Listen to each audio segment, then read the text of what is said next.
sinunog at winasak ng iba't ibang mga grupo itong effigy ni Pangulong Bongbong Marcos. Kung kanina ay merong sinunog dun sa bahagi ng Pilcoa, dito man sa labas lamang ng UP Diliman Gate ay merong effigy. Ito yung tinatawag naman na disunity team ng mga salot.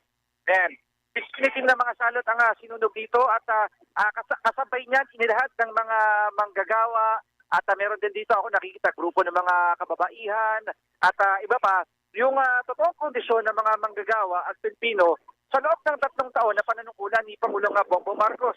Ang panawagan nila yung pagbasa at pagpapatupad ng 1,200 living wage nationwide, yung pagbuwag sa Regional Wage Board at pagtatag ng National Minimum Wage.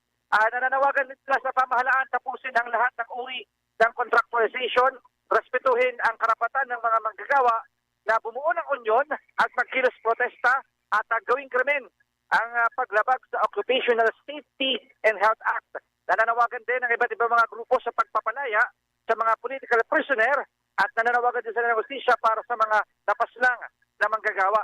So sa mga oras na ito ay patuloy na nadaragdagan ang bilang ng mga rallyista sa tapat ng UP Diliman.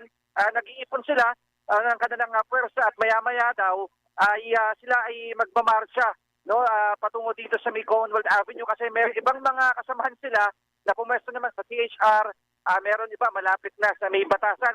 Ang napansin lang natin, hindi katulad ng mga nakalipas na zona na maaga pa lamang nagtutungkukan na sila para makaipon ng pwersa at makapagmarsya. Ngayon hindi dahil kalat-kalat yung mga naging kilos protesta ng iba't ibang mga grupo.